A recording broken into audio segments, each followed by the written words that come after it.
Bonjour à tous et bienvenue dans ce tuto, j'espère que vous allez bien.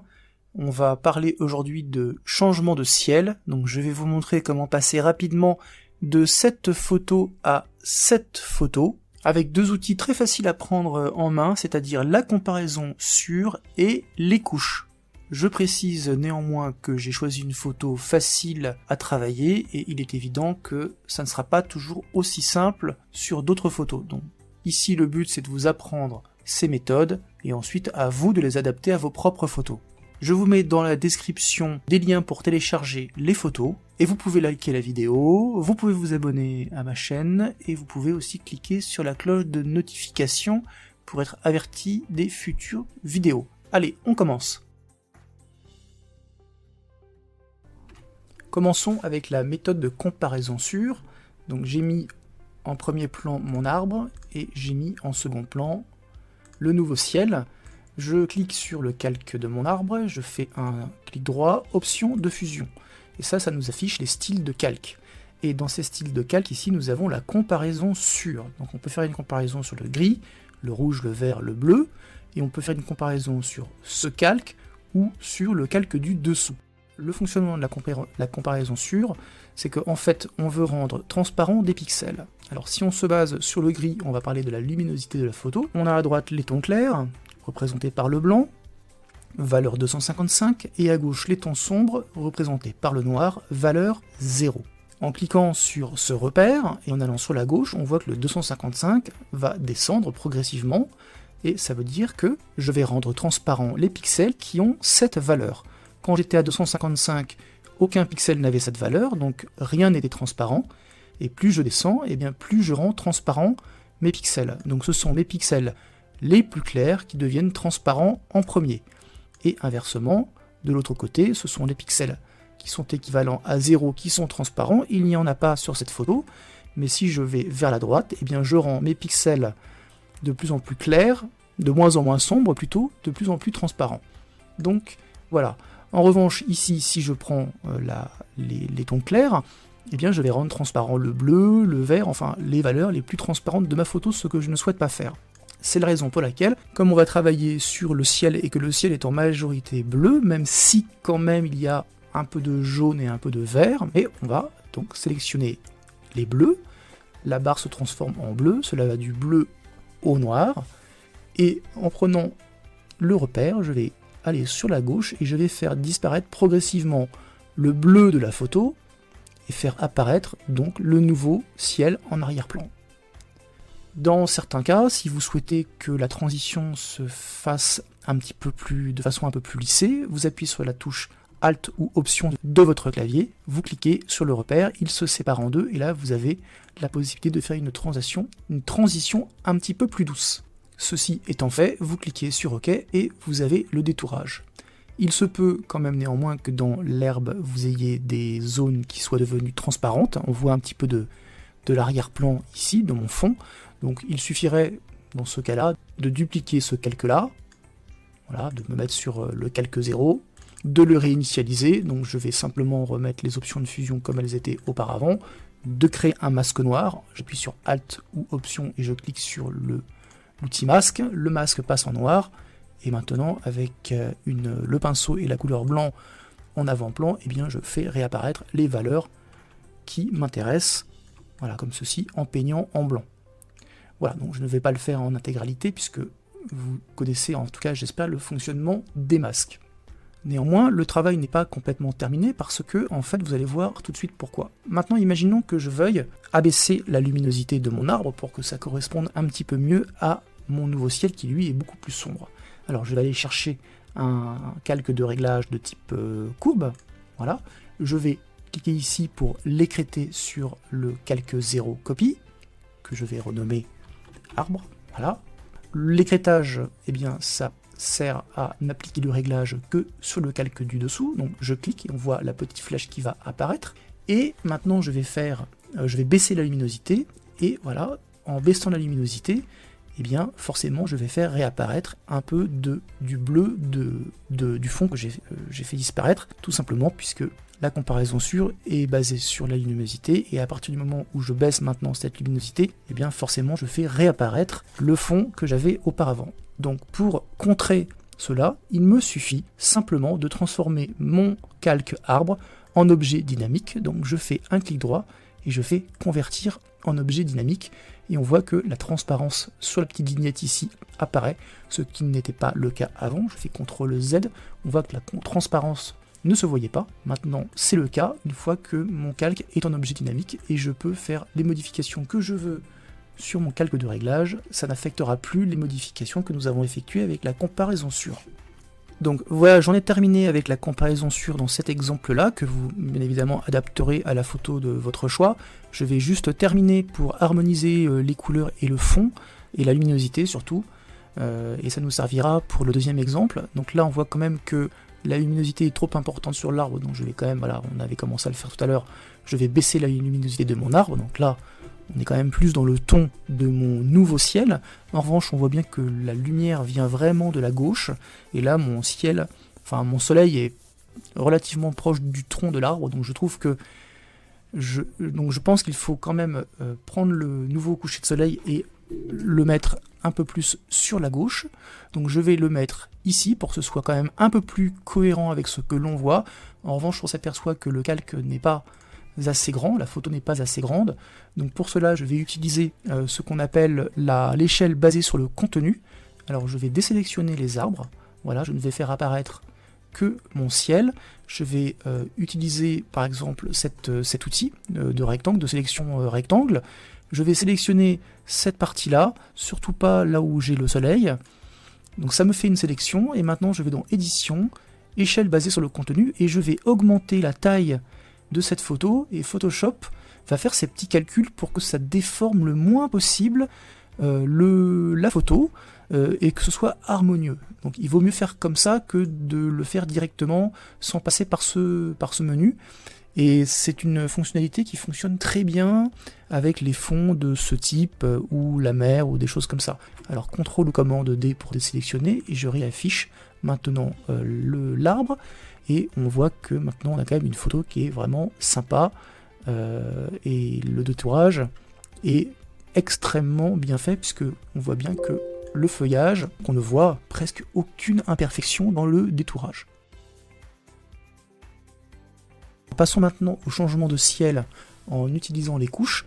Alors bien évidemment, ces techniques-là s'utilisent sur tout ce qui est... En fait, c'est du détourage, hein. Donc ça s'utilise sur du détourage de cheveux, en fait, toutes sortes de détourages qui se prêtent à ce genre de possibilités. Donc là, en l'occurrence, je vais prendre ces deux calques-là, je vais les mettre dans un dossier, je vais le noter comparaison sur, voilà, je le désactive, et je vais aller rechercher la photo de mon arbre d'origine, voilà. Et maintenant, on va faire la méthode des couches. Alors, elle est beaucoup plus connue, celle-là. Il suffit d'aller dans l'onglet des couches. Alors, si vous ne l'avez pas à l'affichage, vous allez dans Fenêtre et vous cliquez sur Couches. Et le principe, en fait, c'est de sélectionner la couche qui montre le plus de contraste entre les, entre guillemets, couleurs. Enfin, on parle plutôt de luminosité ici. Donc, on voit que le bleu, c'est celle qui a le plus de contraste entre le noir et le blanc. L'arbre est assez foncé ici, alors que si je prends le vert est clair, ainsi que le ciel. Là, sur la couche de rouge, l'arbre est un petit peu plus foncé, mais beaucoup moins qu'avec la couche de bleu. Donc on va travailler sur la couche de bleu. On voit quand même que dans l'herbe, on a des zones qui sont relativement bien éclairées, mais bon, ça ne sera pas vraiment un souci, et je vais vous montrer tout de suite pourquoi. Donc, je prends ma couche de bleu et je la duplique, et je vais travailler sur ma duplication. Maintenant, on va aller noircir les pixels les plus noirs et éclaircir les pixels les plus blancs pour essayer d'avoir un contraste maximum entre le blanc et le noir. Donc on va utiliser les niveaux, donc CTRL ou commande L ou image réglage niveau. Et maintenant je vais prendre le curseur noir, je vais noircir, assombrir mes pixels les plus sombres. Et ici, je vais éclaircir mes pixels les plus clairs. Et on voit bien le ciel qui disparaît, Alors pas complètement en bas à gauche, c'est pas grave, et je vais laisser d'ailleurs volontairement un peu de ciel pour vous montrer comment on peut l'éclaircir au maximum avec une autre fonction, bien que sur cette photo, on pourrait vraiment pousser les niveaux assez loin. Donc comme je vous le disais tout à l'heure, on voit que dans l'herbe, on va avoir des zones transparentes, et on va en avoir un petit peu au niveau de l'arbre. Hein. Vous voyez, dans l'arbre, on a un peu des... Le blanc ici, c'est de la transparence, mais c'est absolument pas un souci. Donc je clique sur OK, là j'ai déjà un travail qui est hyper propre. Je vais vous montrer plusieurs méthodes pour, dans les cas de photos plus complexes, des méthodes que vous pourriez utiliser. Donc la première, par rapport à l'herbe, eh bien, soit vous prenez le pinceau avec le noir en premier plan, une opacité à 100%, et vous peignez dessus, voilà, comme ça par exemple. Maintenant vous auriez pu aussi prendre un outil de sélection, donc je vais prendre l'outil de rectangle, maintenant vous pourriez prendre n'importe lequel, et avec cet outil-là, vous faites votre sélection, voilà, vous sélectionnez, et vous remplissez cette sélection de noir. Donc là j'ai le noir en avant-plan, donc j'appuie sur mon clavier sur Alt ou Option, et Supr, et je remplis ma sélection de noir. Vous pourriez d'ailleurs également, ça ne s'y prête pas ici, mais je vous le montre quand même, parce que ça peut toujours servir, vous pourriez prendre une petite portion, n'importe laquelle, et faire CTRL ou commande L, et ici noircir les pixels les plus noirs, voilà, comme ça, et on voit que là on noircit les pixels les plus noirs, et faire OK. Ça peut bien fonctionner, surtout si on fait si on est près du feuillage et qu'il y a des petits soucis de zone grisée près du feuillage, ou si vous faites du détourage de cheveux.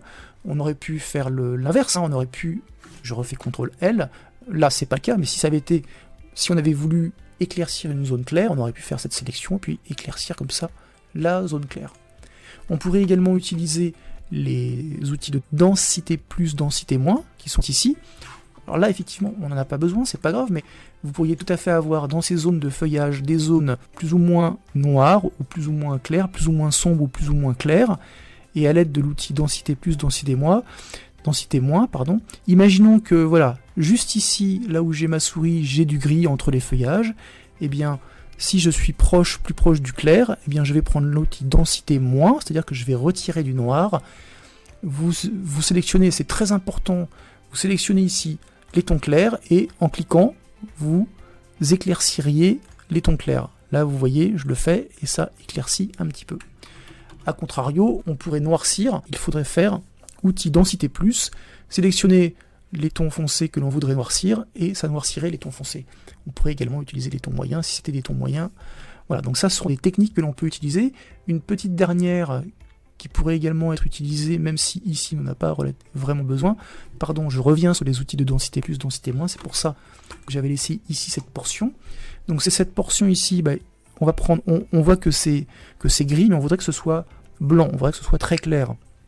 Donc pour cela, eh bien, je vais prendre l'outil densité moins, donc je vais retirer de la densité, donc je vais retirer des pixels sombres, et comme ce sont ici des pixels moyens, eh bien, je vais prendre les tons moyens, et je vais peindre dessus. Alors là, je suis à 100%, mais on voit qu'il n'y a pas de souci, je peins dessus, et puis une fois que j'ai quasiment fini le travail, comme je ne veux pas assombrir cette partie-là, je vais sur les pixels, les tons clairs, pardon, voilà, et je peins les tons clairs, et on voit que ça ne touche, j'ai beau toucher un petit peu l'herbe, ça n'affecte pas l'herbe. Voilà, c'est pour ça que j'avais gardé tout à l'heure ces quelques pixels de côté.